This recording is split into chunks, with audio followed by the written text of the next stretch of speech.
और इस वक्त एक बड़ी खबर आपको बता रहे हैं, राज्यसभा चुनाव की तारीखें आ गई हैं। राज्यसभा चुनाव की तारीखों का ऐलान हो गया। 10 जून को चुनाव होंगे और उसी दिन नतीजे भी आ जाएंगे। 15 राज्यों की कुल 57 सीटें हैं जिन पर राज्यसभा चुनाव होने हैं। जून के महीने में 10 तारीख को चुनाव और नतीजे एक साथ उसी दिन आने वाले हैं। मध्य प्रदेश की 3 और छत्तीसगढ़ की 2 सीटें हैं जिन पर चुनाव होना है।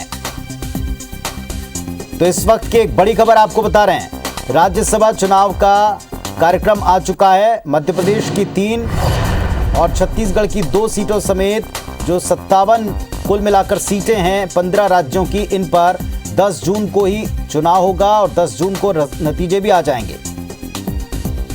हमारे सहयोगी सुधीर हमारे साथ भोपाल से जुड़ रहे हैं। सुधीर, चुनावी कार्यक्रम आ चुका है राज्यसभा का।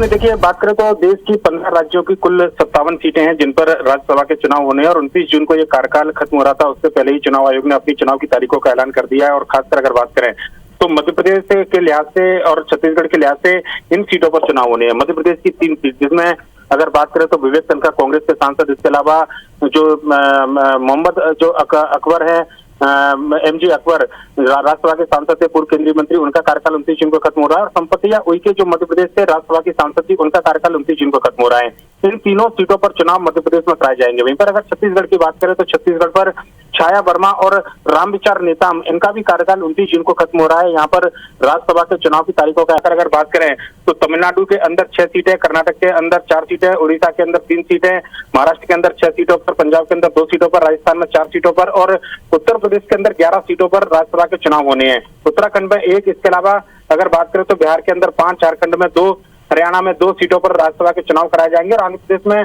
कुल 4 सीटों पर चुनाव होंगे। यहाँ पर तेलंगाना में 2 सीटों पर चुनाव होंगे। चुनाव के अगर पूरे शेड्यूल की अगर बात की जाए पुनीत, तो विस्तृत कार्यक्रम चुनाव आयोग ने जारी कर दिया है। 24 मई यानी कि इसी महीने की 24 तारीख को नामांकन दाखिल किया जाएगा। साथ ही साथ अगर बात करें तो 31 मई को नामांकन वापस लेने की आखिरी तारीख चुनाव आयोग ने मुकर्रर की है। 1 जून को नामांकन का स्क्रूटनी की जाएगी। इसके अलावा 3 जून तक नाम वापसी की आखिरी तारीख भी चुनाव आयोग ने तय की है। और जो सबसे महत्वपूर्ण दिन है यानी कि 10 जून मतगणना का दिन है। और इसके अलावा अगर बात करें तो इसी दिन शाम को 5 बजे के बाद में चुनाव परिणाम भी घोषित कर दिए जाएंगे। मध्य प्रदेश और छत्तीसगढ़ के जो समीकरण है, जो राजनीतिक और विधानसभा सीटों के समीकरण है, उस लिहाज से अगर बात की जाए तो मध्य प्रदेश में 2 सीटें बीजेपी के खाते में तय मानी जा रही है कि बीजेपी यहाँ पर 2 सीटों पर चुनाव लड़ेगी और दोनों सीटें बीजेपी जीतेगी। वहीं पर कांग्रेस के पास में 1 सीट कांग्रेस के खाते में जाएगी।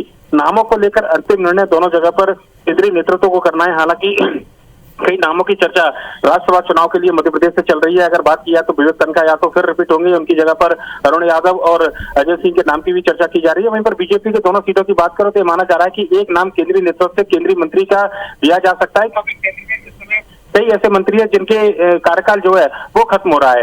लिहाजा मध्य प्रदेश से जो जाने वाले नाम है उन पर अगर बात की जाए स्थानीय स्तर पर तो कई नाम है जिनमें लाल सिंह यादव दलित एक बड़ा चेहरा माना जा रहा है। इसके अलावा डॉक्टर कैलाश जाटव भी दलित चेहरे माने जा रहे हैं। सुधीर, बड़े चेहरों को लेकर के पहले भी हमने चर्चा की कि किन किन नामों को लेकर सुबुगाट है और किन नामों को लेकर तैयारी है। अब देखते हैं मोहर किन पर लगती है, किसको पार्टी उतारती है। सौरभ के पास चलते हैं जो छत्तीसगढ़ जुड़े, यहाँ भी 2 सीटें हैं। छत्तीसगढ़ की सीटों के बारे में बताएं सौरभ।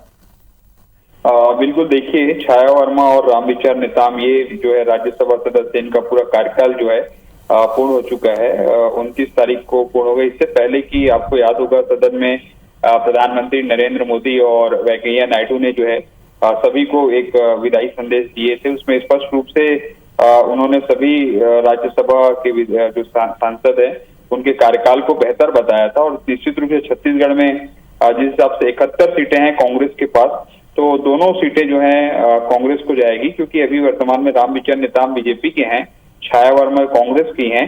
तो इस बार दोनों सीटें जो हैं कांग्रेस से जाएगी, क्योंकि उनके पास जो विधायकों की संख्या है वो कहीं ज्यादा है। जी, शुक्रिया आप दोनों का इस पूरी जानकारी के लिए। तो 10 जून को चुनाव होने हैं, 10 जून को नतीजे आने वाले हैं।